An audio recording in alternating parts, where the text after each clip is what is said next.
মধ্যপ্রাচ্যে অস্থিরতা তো নিত্য সঙ্গী হয়ে গেছে। ফিলিস্তিনিদের উপর ইসরায়েলি দমনপীড়ন বাকি পৃথিবীর কাছে যেন গা শোয়া হয়ে গেছে।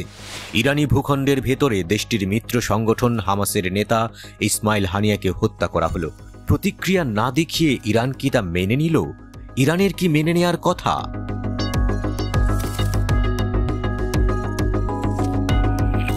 অচিরেই ইসরায়েলের সঙ্গে ইরানের যুদ্ধ বাঁধার আশঙ্কায় বাকি পৃথিবী।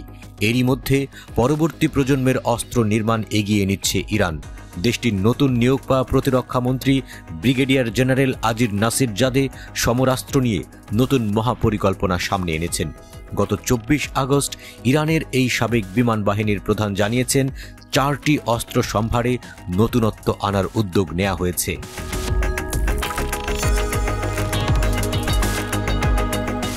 নতুন ধরনের fighter jet plane, attack drone এবং ওয়ারশিপের বিস্তারিত পরিকল্পনা প্রকাশ করেছে ইরান। ইসরায়েলের সঙ্গে যুদ্ধ শুরুর উত্তেজনাকে আমলে নিয়ে দেশটির সমরাস্ত্রের সক্ষমতা বাড়ানোর প্রস্তাব দিয়েছেন নাসিরাজাদে। আকাশ ও নৌযুদ্ধের সক্ষমতা, ক্ষেপণাস্ত্র প্রযুক্তি, আকাশ প্রতিরক্ষা এবং অ্যারোস্পেস ডিভিশনের উন্নয়নের কথা সামনে এসেছে।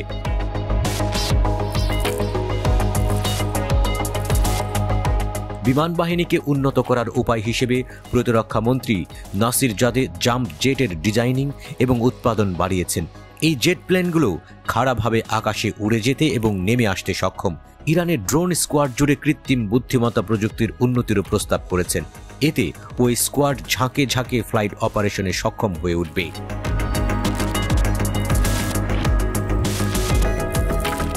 প্রাসঙ্গিক প্রযুক্তি অধিগ্রহণের মাধ্যমে ভারী মাল্টিমিশন ডেস্ট্রয়ার উন্নয়ন প্রয়োজন বলে মনে করছেন নাসিরজাদে। পাশাপাশি ক্রুজ ক্ষেপণাস্ত্র ছুটতে সক্ষম উচ্চগতির যুদ্ধ জাহাজের উন্নয়ন ও উৎপাদনের পরামর্শ দিয়েছেন তিনি। ক্ষেপণাস্ত্র খাতের উন্নয়নের জন্য তিনি সশস্ত্র বাহিনীর বর্তমান ও ভবিষ্যৎ চাহিদার অনুপাতে দেশের বিভিন্ন ধরনের ব্যালাস্টিক, ক্রুজ এবং আকাশ প্রতিরক্ষা ক্ষেপণাস্ত্র তৈরির সক্ষমতা বাড়াতে জোর দেন।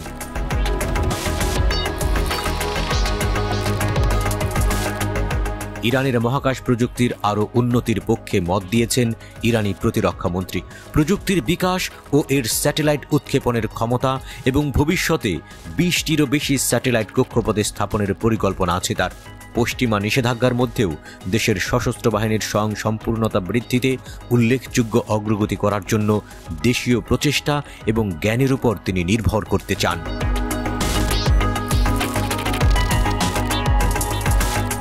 প্রতিরক্ষা পণ্য রপ্তানি সহজতর করার জন্য নাসিরজাদে প্রতিরক্ষা কূটনীতির ক্ষমতা ব্যবহার করার পরিকল্পনা আছে। প্রতিবেশী দেশগুলোর পাশাপাশি ল্যাটিন আমেরিকান এবং আফ্রিকান দেশগুলোর সাথে সম্পর্ক বৃদ্ধি এবং প্রতিরক্ষা পণ্যের রপ্তানি দ্বিগুণ করার জন্য প্রয়োজনীয় ব্যবস্থা নেওয়ার পরিকল্পনাও তার রয়েছে।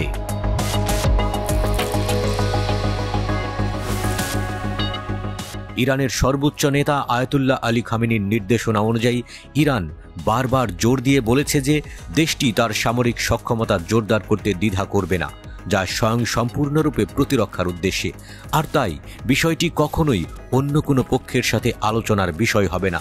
কিন্তু যুদ্ধের এই প্রস্তুতি যখন ইসরায়েলকে লক্ষ্য করে, তখন মধ্যপ্রাচ্যের এই বিস্ফোরা তো তার বাধা মিত্র মার্কিন যুক্তরাষ্ট্র আর পশ্চিম ইউরোপকে এর মাঝে জড়াবেই।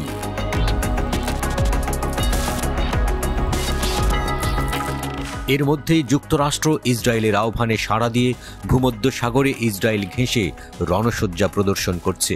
অবশ্য এছাড়া ইসরায়েলের আর উপায়ই বাকি। সশস্ত্র সংগঠন হিজবুল্লাহর সঙ্গে সংঘাত সামলাতে গিয়েই ইহুদি রাষ্ট্রটি যেভাবে বারবার লেজ গুটাচ্ছে, তাতে করে ইরানের এমন সামরিক পরিকল্পনার কথা শুনলে তার যুক্তরাষ্ট্রের কোলে চড়ে বসাই স্বাভাবিক।